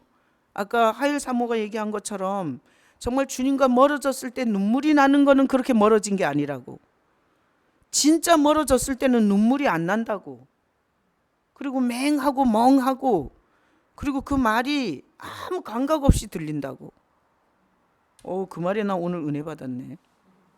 그런 단계가 있는지 또 몰랐어. 나는 항상 이렇게 설교하고 있고 기도하고 있고 그리고 여전히 같은 일을 하고 있는데 왠지 주님과 마음이 멀어진 나를 보면서 엄청 많이 울었었거든요. 그 눈물을 진짜 엄청 많이 흘린 적이 있었거든요. 그리고 지금도 뭐가 이렇게 걱정 근심이 와서 나를 누르잖아요. 그럼 새벽에 말씀 전하고 이렇게 손을 들면 왜 마음이 무거운가? 결국은 주님을 놓치고 문제를 끌어안는 거야. 그래서 바로 돌이켜요. 그래서 멀리 갈 수가 없더라고요. 이렇게 매일 새벽에 주님 앞에 서 보면 멀리 갈 수는 없더라고. 근데 예를 들어서 내가 종교적 목사야. 주님은 없어. 그냥 내가 그냥 이 프로그램을 하는 거야. 새벽 예배라는 프로그램을. 그러잖아요. 그러면 자기가 지금 마음이 예수님 중심에서 문제 중심으로 옮겨졌다는 자체를 인지도 못해요. 그러면 이제 그 염려, 걱정, 근심을 해결할 인간적 방법을 찾다가 결국은 더 넘어지게 되는 거지. 큰 문제를 만나는 거지. 자, 마태복음 13장 36절에 이에 예수께서 무리를 떠나사 집에 들어가시니 제자들이 나와 이르되 밭의 가라지의 비유를 우리에게 설명하여 주셔서. 그래서 이게 천국의 비밀이라는 단어를 자꾸 생각하셔야 돼요. 그리고 여러분이 예수 믿는 걸 눈물로 감사하셔야 돼요. 그렇죠? 내가 예수 설교에 대해서 끌리고, 지금 이제 제 새벽 설교를 듣거나 주일 설교를 이게 들으시는 분들은 이게 예수님 얘기가 좋아서 듣는 거거든요. 제가 다른 얘기 안 하잖아요. 성경을 싹 다 예수 중심으로 풀고 있잖아요. 그러니까 그런 사람들은 사실 엄청난 은혜를 하나님이 허락한 거예요. 근데 만약에 우리에게도 이 허락이 거두어지잖아요. 그럼 바로 이게 눈도 맛이 가고요. 말도 맛이 가고요. 그리고 완전히 신앙생활 자체도 맛이 가요. 참 두려운 일이에요. 주님이 항상 우리에게 이 천국을 허락해 주시기를, 죽기 전까지.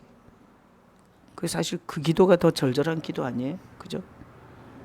자, 그래서 밭의 가라지라는 비유를 한 거죠. 내용은 아까처럼 써놓진 않았지만, 자, 37절에 대답하여 이르시되 좋은 씨를 뿌리는 이는 인자요. 자, 그래서 예수 그리스도가 좋은 씨를 뿌리는 자는 인자요. 좋은 씨는 예수예요. 좋은 밭도 예수예요. 여러분들이 좋은 밭이 되시려고 예수님을 영접하는 거예요. 그리고 좋은 씨를 가지고 좋은 열매를 맺으려고 좋은 씨이신 예수님을 받아들이는 거예요. 그래서 좋은 씨도 예수, 이 뿌리는 이는 인자요. 예수님께서 그렇게 비유로 자기를 이중적으로 말하는 거예요. 좋은 씨도 나고 뿌리는 것도 나다 이거야. 그래서 제가 영접을 시키지만 사실은 주권은 주님에게 있어요. 그냥 영접하는 척 할 수 있잖아요. 근데 제가 이렇게 영접 기도를 시키면서 우리 집사님 딸들도 둘 다 이렇게 했지만 걔네들이 영어권에서 살았으면서 내가 하는 한국말을 잘 알아들었을까 싶지만 제가 그냥 영적으로 느낀 건 애들이 되게 영이 부드럽다는 거. 그 엄마 아버지가 데리고 온 거잖아. 알지도 못하는 목사한테 강제로 데리고 와갖고 이렇게 만나라고 막 밀어 넣은 거잖아. 근데 제가 걔네들을 1대1로 만나면서 보니까 되게 영이 부드럽다는 거. 그리고 그 예수님을 받아들이는 거에 대한 이게 거부감이나 그런 게 없고, 그리고 굉장히 이렇게 마음으로 그분과 함께 살고 싶어 한다는 거, 이런 거는 되게 많이 느꼈어요. 그래서 기도해 줄 때도 괜히 내가 눈물이 나. 걔네는 안 우는데 내가 눈물이 나. 내가 더 많이 울어. 그 자체가 너무 감사해서. 그것도 억지로 할 수 없잖아요, 그죠? 자, 그래서 좋은 씨도 예수, 밭은 세상, 좋은 씨는 천국의 아들들이요, 가라지는 악한 자의 아들들이요. 자, 그래서 여기 보면 좋은 씨와 가라지가 나오잖아요. 예. 그래서 좋은 씨는 누구예요? 예수님이시고요. 가라지는 이게 사단이 자기 사람을 이제 만들어요. 그래서 가라지를 뿌린 원수는 마귀잖아요. 추수 때는 세상 끝이요, 추수 끄는 천사들이요, 그런즉 가라지를 거두어 불에 사르는 것 같이 세상 끝에도 그러하리라. 그래서 사실은 지금 농사를 짓는 거거든요. 자, 농사를 짓는데 밭이 뭐예요? 우리의 마음이잖아요. 그러니까 이 밭에다가 예수님을 뿌리는 거잖아요, 그죠? 그래서 우리가 예수님을 받아들이면 좋은 땅인 거죠. 그리고 좋은 씨가 온 거죠. 그러면은 천국의 아들이에요, 가라지예요? 천국의 아들이에요. 그러니까 담임 목사라고 알곡이 아니고, 그리고 선교를 많이 했다고 알곡이 아니고, 구제를 많이 했다고 알곡이 아니고, 여기서 천국의 아들들은 하나님 나라의 씨가 우리 안에 있어야 돼요. 이걸로 가족을 만드는 거예요. 우리가 가족은 다 유전자가 같잖아요. 하나님 나라의 유전자는 예수예요. 그러니까 예수님을 개인적으로 구주와 하나님으로 영접하지 않은 자는, 원래는 우리가 다 가라지였죠. 우리는 다 이게 마귀에게 팔린 자잖아요. 우리는 원래는 다 가라지였어요. 근데 하나님이 주신 좋은 씨를 받아들임으로 거기서 벗어나는 거예요. 벗어나서 이게 하나님 나라의 아들들이 되는 거예요. 우리 안에 아들이 있어서 아들들이 되는 거예요. 그러니까 이게 교회를 성경 공부만 하고 프로그램만 하고 메이크업 교회를 다니면서 주님이 내 안에 계시다는 이런 고백과 인지를 잘 못하잖아요. 그러면 신앙은 어디에서든지 문제가 생기게 돼 있어요. 근데 자꾸 이 관점으로 내 안에 주님이 오셨고, 나는 에녹처럼 주님과 동행하다가 주님을 뵐 거라고, 이런 신앙에 견고하게 서 있잖아요. 그러면 이 가라지를 겁을 낼 필요가 없어요. 거기에 견고히 서 있을 때는. 자, 그래서 가라지의 끝은 뭐예요? 거두어 불에 사르죠. 자, 하나님이 심판할 때는 정말 무서워요. 그래서 하나님을 두렵고 떨림으로 섬겨야 돼요. 우리 노아의 홍수 때 보면 그때 당시에 1000년을 살았잖아요. 그러면 그 족보를 대충 계산해도 한 100억은 돼요. 100억. 1000년을 살았기 때문에. 그러면 100억의 인구 중에서 8명만 산 거잖아요. 주님께서 이렇게 자기 아들의 생명이 없는 자는 아무리 잘생기고 키가 크고 대통령이고 국회의원이고 돈이 많아도 살릴 가치를 안 느끼세요. 뭔 말인지 알겠어요? 그러니까 아들의 영이 있는 자는 절대 못 죽여요. 아들의 영이 있는 자는. 근데 아무리 세상 프로필이 좋아도 아들의 영이 없는 자는 그냥 불에 넣어요. 이게 하나님의 심판의 원리예요. 그렇다면 우리도, 자 보세요. 내 자식이기 때문에 사랑하는 거잖아. 내 유전자가 거기 있기 때문에, 그 새끼 때문에 울고, 그 새끼 때문에 걱정하고, 그 새끼 때문에 막 매를 대서라도 바른 길로 가려고 하는 거잖아요. 애정이 있는 것은 내 아들이기 때문에 그런 것처럼, 하나님이 이 모든 사람이 다 가라지인데 이 하나님의 좋은 씨 예수님을 받아들인 하나님의 아들은 절대 불에 안 넣어요. 그러니까 우리가 윤리 도덕적으로 실수 좀 하고, 그리고 또 우리가 또 뭐 연약해서 넘어지고, 그리고 또 뭐 효도 좀 못했고, 이런 윤리 도덕 문제로 절대 불에 안 넣어요. 아시겠어요? 그래서 거기 가라지를 거두어 불에 사른다 그랬잖아요. 자, 이 가라지라는 건 뭔가 하면 하나님의 아들의 씨 자체가 없는 자예요. 자, 41절에 인자가 그 천사들을 보내리니 그들이 그 나라에서 모두 넘어지게 하는 것과 불법을 행하는 자들을 거두어내어 풀무불에 던져 넣으리니 거기 울며 이를 갈게 되리라. 그래서 머릿속에 이렇게 그리셔야 돼요. 자, 농부가 심는 것은 벼를 심는 거죠. 논에다가. 농부는 벼를 심은 거죠. 근데 피가 나는 거예요. 자, 그러면 가을에 추수가 되면 피는 거두어서 불에 던지는 거죠. 그리고 내가 심었던 벼는 거둬서 창고에 드리는 거죠. 그러니까 하나님이 심은 건 예수기 때문에 예수가 있는 자는 창녀든 도둑놈이든 창고에 들어가는 거예요. 그냥 그건 종자의 문제, 종자의 문제. 근데 이제 신앙생활 하면서 착한 사람, 거짓말 안 한 사람, 윤리 도덕을 자꾸 설교하잖아요. 그러면 씨하고 상관없는 농사를 하게 되는 거예요. 자, 그러니까 이건 하나님의 뜻과 완전히 역행하는 목회를 하게 돼요. 그래서 자꾸 가을에 이 논을 한번 봐야 돼, 논을. 아주 정확하게 드러나요. 벼씨인지 피씨인지. 피 뭔지 알아요? 논에 나는 잡초예요. 근데 걔는 아주 이파리도 벼하고 진짜 비슷해요. 이렇게 싹이 나기 전에는 걔가 벼인지 피인지 잘 몰라요. 그 난같이 왜 그렇게 뾰족하게 생겼잖아요. 그렇게 생겼어요. 그리고 나중에 이렇게 이 곡식이 이렇게 필 때도 보면 되게 비슷해요. 피도 이렇게 벼처럼 생겼어요. 근데 나중에 보면 벼 알갱이하고 피 알갱이하고가 달라요. 그래서 농부가 자기가 심은 씨가 아닌 것은 불에 넣어요. 그래서 하나님이 농부로도 비유가 되잖아요. 포도나무 비유할 때 농부가 이렇게 포도나무를 심었는데 그리고 그 포도 농사를 하면서 포도원을 어쩌고 저쩌고 이런 성경의 비유가 되게 많아요. 그래서 여러분 안에 내가 착하냐, 종교적으로 이렇게 완전하냐, 실수가 없냐, 내가 십계명을 지켰냐, 이거보다 내 안에 하나님 아들의 씨가 있냐, 이것에 대한 고민을 더 많이 하셔야 돼요. 그래서 43절에 그때 의인들은 자기 아버지 나라에서 해와 같이 빛나리라. 그래서 의인과 악인을 가르죠. 자, 그러면 의인은 뭐예요? 예, 의인은 예수밖에 없어요. 그래서 우리가 그분이 우리 안에 계시기 때문에 의롭다 인정을 받는 거예요. 하여튼 예수님이 영접되지 않으면 올라싱이에요. 올라싱이에요. 성경은 처음부터 끝까지 다 이건 심는 얘기이기 때문에 자, 의인은 성경에서 십계명을 지키고 바람을 안 피우고 술을 안 먹는 사람이에요? 아니에요. 그래서 이게 생명의 삶 본문을 가지고 제가 설교를 하잖아요. 그 생명의 삶 지필자들이 거기다가 쓴 거 보면 예수님 얘기가 없어요. 그냥 거의 다 이렇게 윤리 도덕적인 적용과 이런 것들을 많이 얘기해요.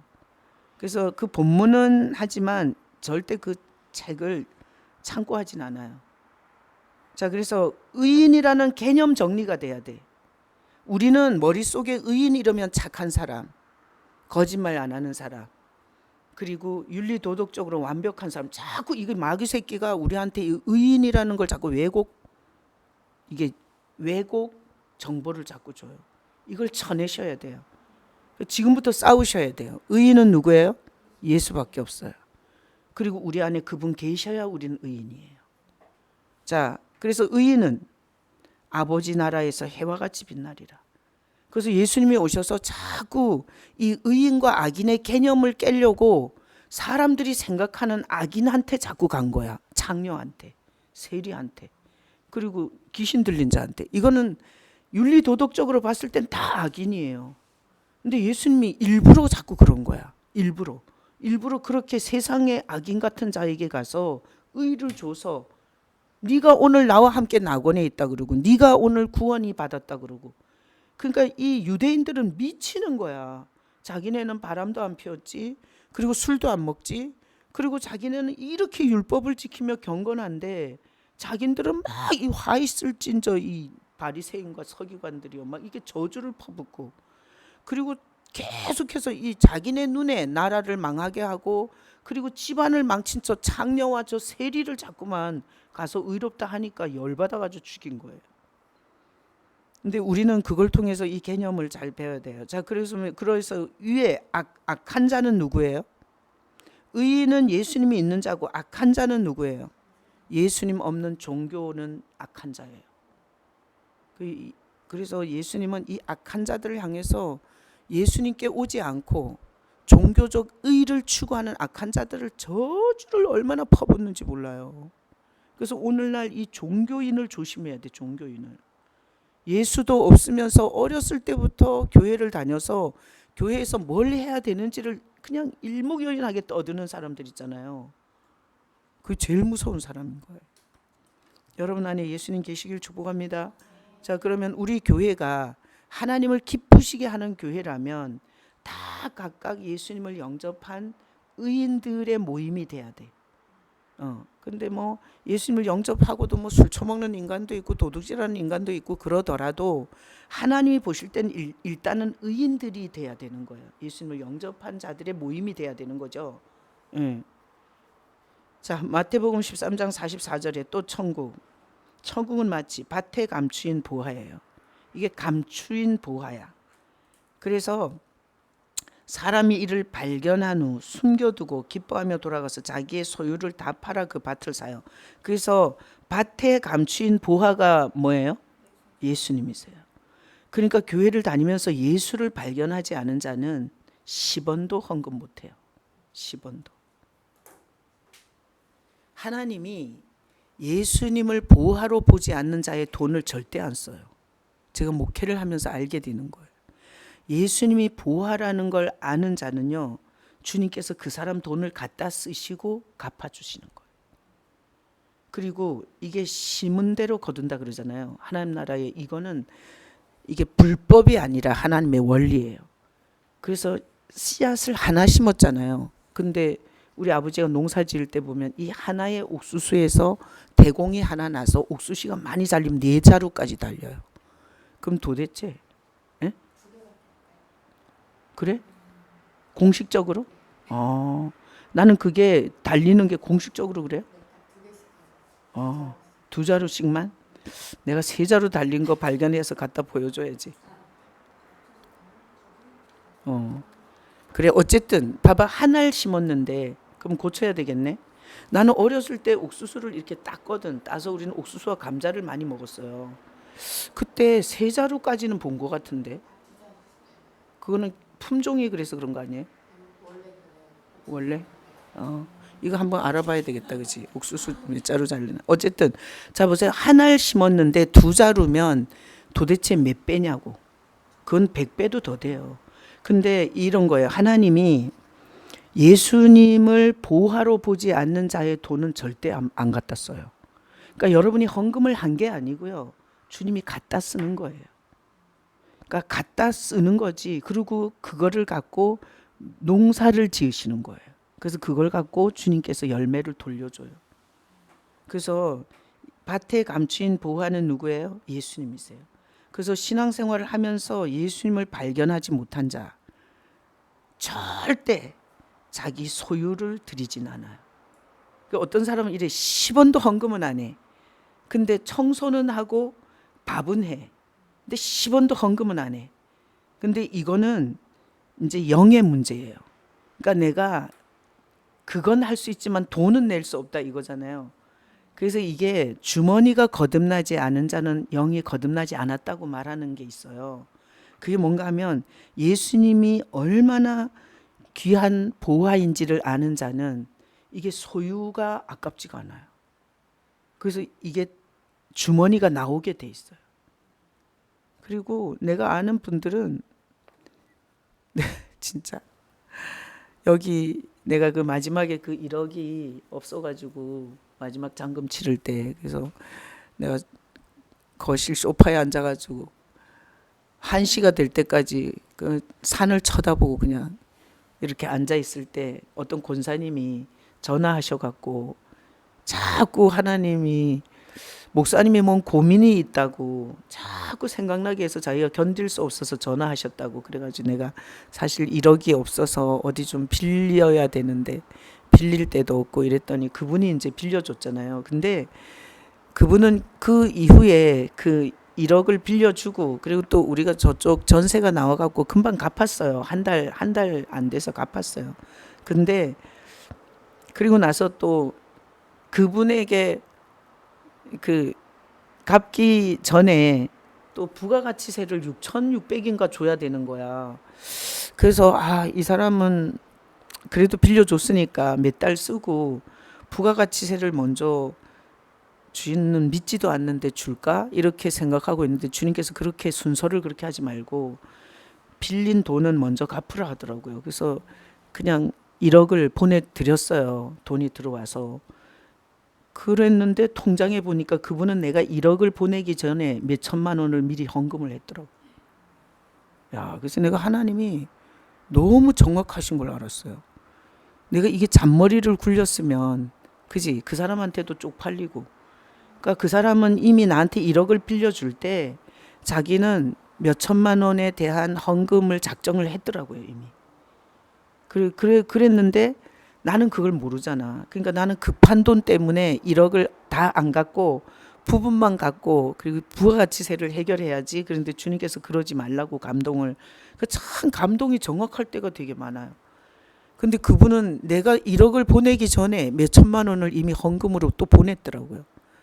근데 그분이 어떻게 사는 줄 알아요? 정말 시장, 자기를 향해서는 10,000원도 안 써. 그래서 눈물 난다니까. 그런 사람을 보면 얼마나 아끼는지 몰라. 그래서 교회에 헌금하시는 분들은 막 쓰는 사람들이 아니에요. 그러니까 너무 알뜰히 살아.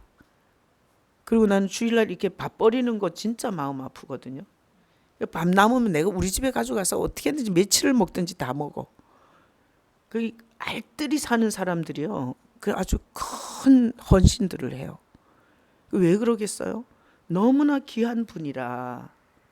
그 자기가 10,000원짜리 옷, 그냥 10,000원짜리 신발 신으면서도 그렇게 몇 천만 원을 드리면서도 아깝지가 않으신 거야. 그렇다고 우리 교회 권사님도 아니잖아요. 자기네 교회도 아니야. 그러니까 내가 그분 보면은 진짜 눈물 나고. 그리고 있잖아, 사과를 사 먹어도 그분은 진짜, 왜 사과 과수원에 가면 이렇게 왜 약간 바지 있잖아, 그런 거를 사서 드세요. 그래갖고 그게 또 되게 싸게 팔아요, 과수원에 가면. 그러면 그걸 사가지고 저번에 오면서 그 이제 나를 좀 주고 싶은 거야. 그러니까 너무 죄송해 하면서 그걸 갖고 왔어. 근데 보니까 뭐 사과가 이렇게 작아.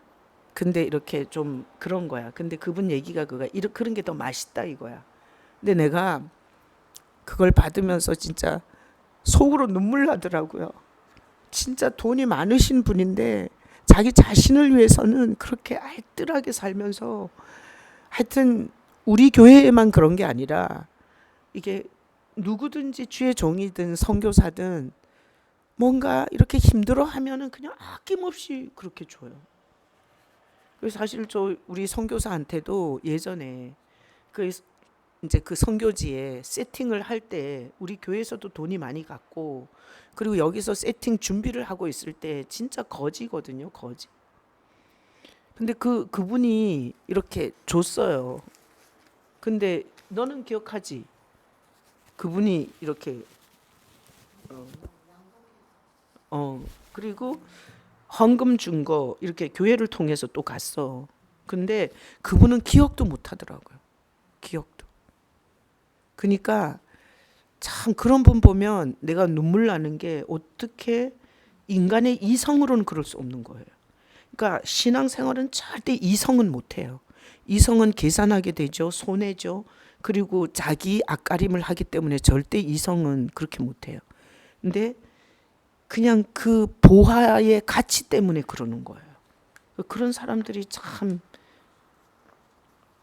눈물 나요.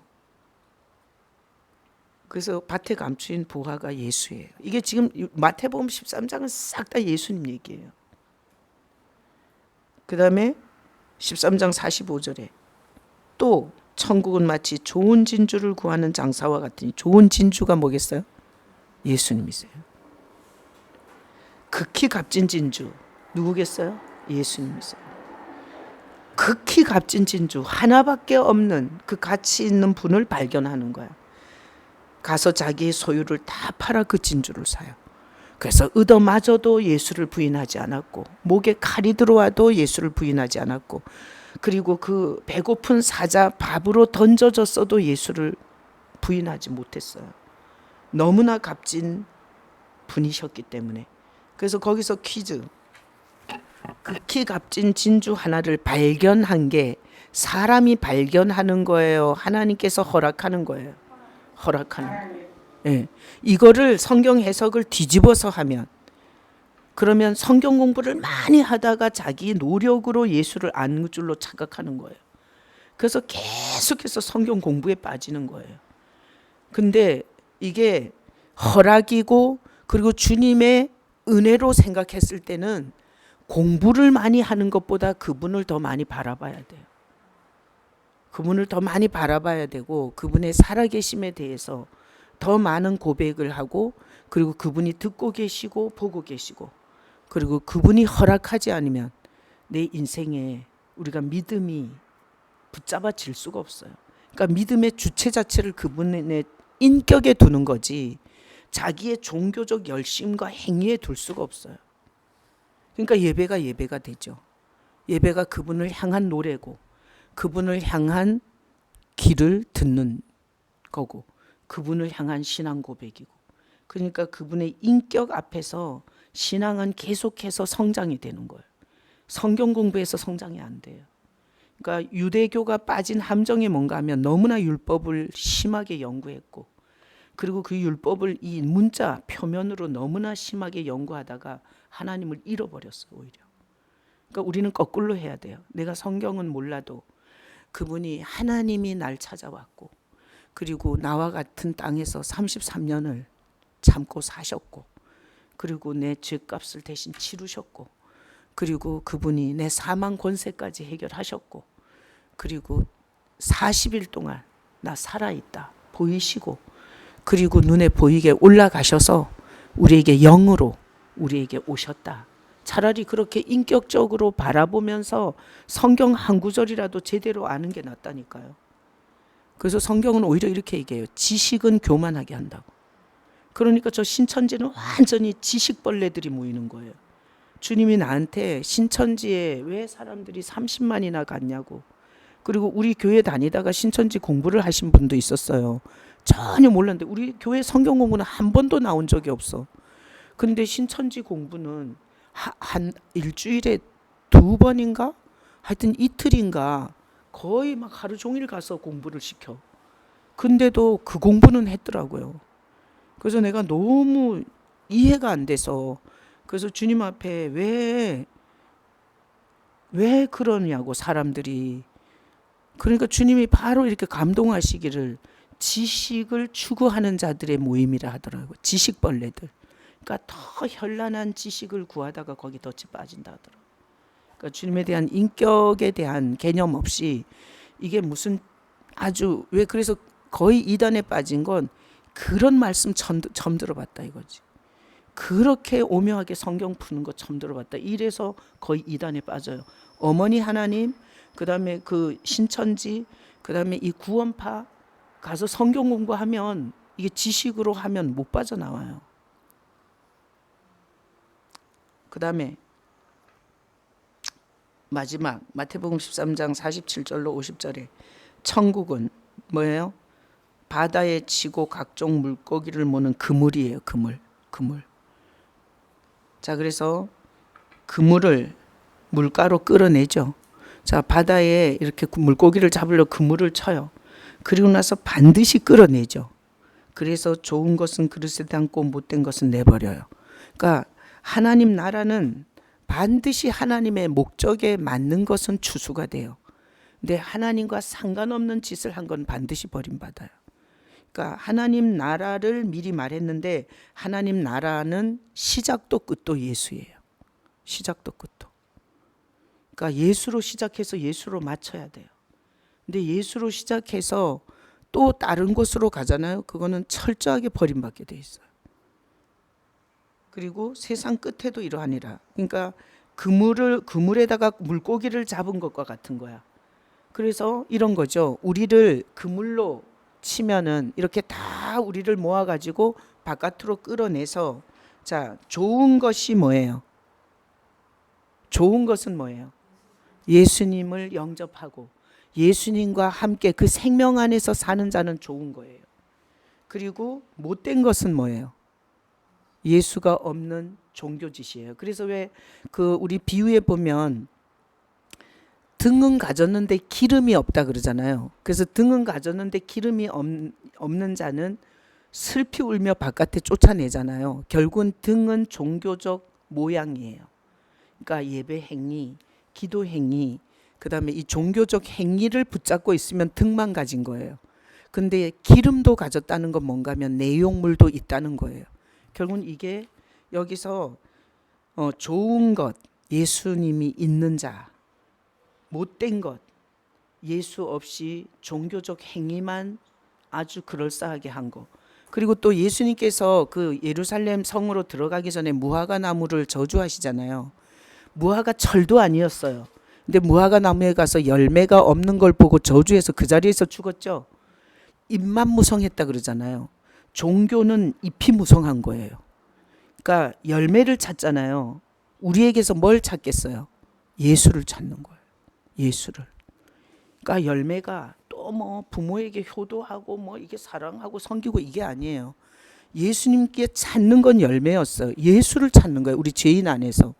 근데 죄인 안에서 입만 무성한 거야. 그냥 죄인이 막 어려서부터 보고 배운 종교짓만 화려하게 했던 거야. 그러니까 이파리만 무성한 거예요. 주님께서 정작 찾고 싶었던 자기 생명은 없는 거야. 그러니까 그 자리에서 저주하니까 말라버리는 거예요. 자, 그래서 성경은 처음부터 끝까지 싹 다 예수님으로 시작해서 예수님으로 마쳐요. 자, 그래서 하나님 나라의 시작도 예수님으로 하죠. 그리고 심판도 예수로 해요. 네 안에 예수 있냐 없냐? 네가 예수님을 사랑했냐 안 했냐? 그리고 네가 예수가 구주였냐 아니었냐? 그리고 네 안에서 주님과 함께 걸었냐 아니냐? 그리고 너 예수 없이 아주 찬양하는 척하고 예수 없이 종교짓으로 너를 화려하게 포장했냐? 아니면 그 주님 앞에 네가 경배하고 그리고 찬양하고 예배했냐? 너가 봉사를 했으면 그분 때문에 했냐? 그리고 너가 헌금을 했으면 그분의 그 값진 그 보화를 만난 것에 대한 헌금이었냐? 근데 우리가 이게 종교 생활을 하다 보면 아유 내가 목사니까 이 정도는 해야지 이렇게는 하지 말아야 되는 거죠. 그죠? 그건 사람의 눈치를 보고 그리고 자기 생각으로 하는 거잖아요. 주님 앞에서 나 같은 죄인을 주님께서 그 천국의 비밀인 예수님을 알게 하시고 지금까지 이렇게 먹여주고 입혀주시고 그리고 지금까지 이렇게 살게 하신 은혜를 생각하면서 내가 그분 앞에서 얼마를 하는 거지. 그렇잖아요. 그죠? 그분 앞에서 하는 거지. 집사는 얼마 했는데 내가 목사니까 얼마 정도 해야지. 이거는 아니라는 거지. 그렇죠? 그러면은 이미 그거 하고도 억울하고요. 그리고 그거 했으니까 또 텃세를 부리게 돼요. 세력을 부리게 돼요. 그래서 내가 이번 이제 이 헌금을 받으면서 정말 수천만 원씩 해주시고도 전혀 이 생색을 안 내잖아요. 그리고 나는 그러니까 그런 분들이 있어요. 이번에 그 코로나 걸려가지고 보상금 받았더라고요. 보상금. 그게 한 명당 25만 원씩인가? 그 코로나 확진이 돼서 가족이 앓으면 그게 국가에서 보상을 해줬어요. 근데 어떤 가족이 4명이니까 100만 원을 받은 거야. 그래가지고 그 100만 원을 어디다 쓸까 생각해 봤는데 그거 갖고 뭘 쓸 수가 없더라는 거야. 이거 아픈 코로나의 보상. 그래갖고 네 식구가 다 일치하게 그냥 헌금하자. 그래서 헌금을 했다 하더라고요. 내가 그날 그 얘기 듣고 진짜 야 진짜 이런 헌금은 또 어디 있겠나 싶더라고요. 병 알았다고 보상금을 준 것도 처음이고 그죠? 안 그래요? 병 앓았다고 보상금을 준 것도 처음이고 그걸 또 헌금을 한 것도 이게 쉬운 일은 아니잖아요. 그래서 내가 참 이 하나님이 헌금을 받으면서 참 하나님도 가슴이 찡찡하는 헌금이 많겠다 그 생각이 들어요. 내가 얘기를 안 했어요. 왜냐가 하면 너무 귀한 일이라 나팔을 불고 싶지가 않더라고. 마치 그 왜 그런 거 있잖아. 네가 금식할 때 이게 막 한다는 표현을 하고 그러면은 구제하고 이럴 때 막 나팔을 불고 그러지 마라. 그러면 사람들한테 상 받았는데 네가 어디서 하나님 앞에 받을 상이 없다 그러잖아요. 그죠? 너무 귀해서 내가 이게 설교 시간에 말을 할 수가 없더라고요. 또 뭐 언젠가 또 얘기를 해요 이렇게. 근데 하여튼 그 생각은 들었어요. 그래서 오늘 이게 여러분이 시간 될 때 이 마태복음 13장을 여기 나온 모든 이 비유에 나온 이게 여기 좋은 땅도 예수. 내 안에 정말 내가 좋은 땅인가? 응? 그리고 겨자씨도 예수. 누룩도 예수. 그 다음에 거기 의인도 예수. 그게 그 좋은 씨, 천국의 아들들. 그것도 예수. 의인도 예수님이 있는 자. 그 다음에 밭에 감추인 보화 예수. 가장 극히 값진 진주 예수. 그 다음에 모든 사람들을 그물로 결국은 끌어내서 그 좋은 것도 예수. 좋은 것, 못된 것 가를 때 그 기준도 예수. 그래서 이 마태복음 13장에서 이렇게 예수님으로 이만희가 봤다면 이만희가 이 비유풀이를 예수로 봤다면 교주가 됐겠어요? 절대 안 돼요. 자기도 예수 앞에서 두렵고 떨었겠죠. 그리고 자기가 30만을 끌어모았지만 예수님께서 허락하지 않으면 지옥 갈 것 같은 두려움이 있겠죠. 근데 이만희는 지금까지 수원구치소에서 풀려났잖아요. 전혀 두려움이 없어요. 거짓말을 하여튼 이 공산주의의 특징이 거짓말이잖아요. 그죠? 그러니까 우리가 이게 선거 유세할 때도 보면 하여튼 그쪽 계열은 거짓말을 밥 먹듯이 하는 거야. 특징이. 그리고 이 이단들도 거짓말을 밥 먹듯이 하는 거예요. 그리고 양심의 가책도 못 느껴요.